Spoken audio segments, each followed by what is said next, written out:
Water is one of your most valuable resources, and getting irrigation right can make the difference between a great harvest and a struggling crop. But how do you know exactly when to turn the water on and when to hold off? That's where irrigation scheduling comes in. Irrigation scheduling helps you decide when and how much water your crops need. And while there are many different approaches, let's focus on the common methods that farmers use and when each method works best. Irrigation scheduling can be divided into four main categories: the traditional method, the weather-based or ET-based scheduling, plant-based scheduling, and soil-based scheduling. The one we're going to talk about first is the traditional method. This method is the oldest and the simplest approach, and it includes irrigating based on how the crop looks, checking soil moisture by feeling it with your hand, and watering according to a personal calendar. These traditional methods are simple and familiar, but they rely on personal judgment, which can lead to inconsistent results. Because of this, results can vary significantly from one farm to another, and they might not always give your crops the right amount of water at the right time. The next method we're going to talk about is ET or weather-based irrigation scheduling. ET-based scheduling relies on daily weather information to estimate how much water your crops are using. This ET is a combination of both the water that's evaporating from the surface of the soil and the water that the plant's actually using. Using this method requires local weather data to calculate the amount of ET happening. Currently, the easiest way to get the ET is to retrieve it from a nearby CIMMYS weather station, which is available online free of charge. Now, this ET that you get from CIMMYS has to be converted into your crop ET, and you do that with a crop-specific factor called a crop coefficient, which accounts for different crop types and different growth stages. The daily irrigation requirement is then calculated by multiplying the reference ET from CIMMYS by the crop coefficient. You've got a couple different options for finding crop coefficients. The easiest way is to start with Google. There are crop coefficients for almost every crop grown in California. There are a few specialty crops where they don't exist. The first place I usually go to is the California Cooperative Extension Service. Then there are a lot of researchers at UC Davis and Fresno State and several other universities that generate these crop coefficients. Several commercial providers have their own custom crop coefficients, and it's important to choose a crop coefficient that's right for you. So talk to your local experts, talk to your extension agent, talk to anybody you know who's already doing this and ask them what crop coefficients they use. The ET-based method provides valuable information. Combining ET scheduling with soil water balance calculations can improve the irrigation precision and conserve water while also boosting yields. So the next method that you can use to schedule irrigations is based on measuring the plants. Weather data that we just talked about is very useful, but plant-based measurements is a more direct approach. Plant-based irrigation scheduling involves monitoring your crops directly to decide when to irrigate. This method is more suitable for high-value crops like orchards and vineyards, and is especially useful when plant stress is an intentional part of your management plan.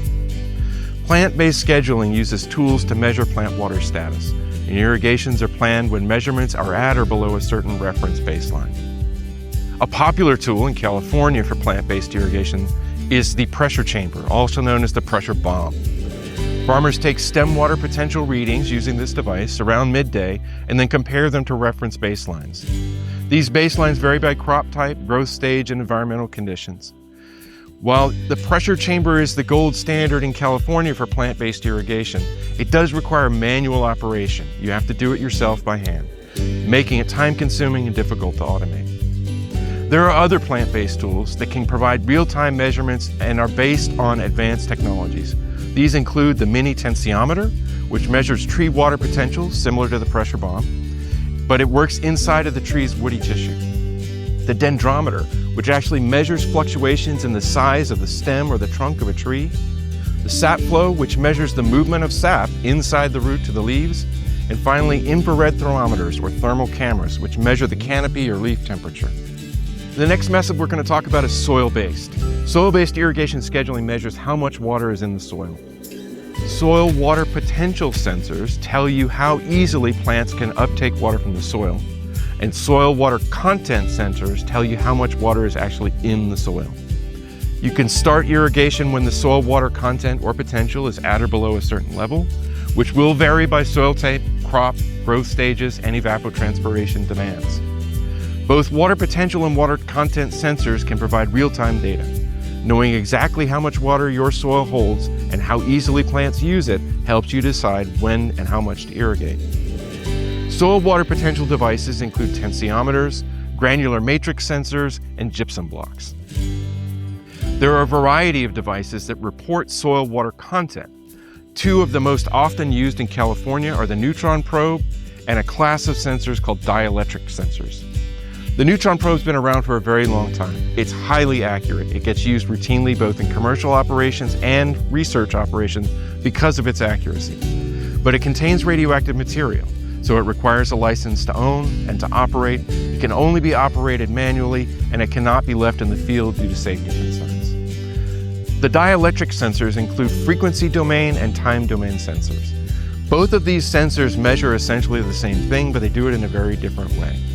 The capacitance and time domain sensors require field calibrations to account for soil salinity, temperature, and clay content, and to give high accuracy. Some of these sensors are also very sensitive to installation quality, so they must be installed properly to get good results.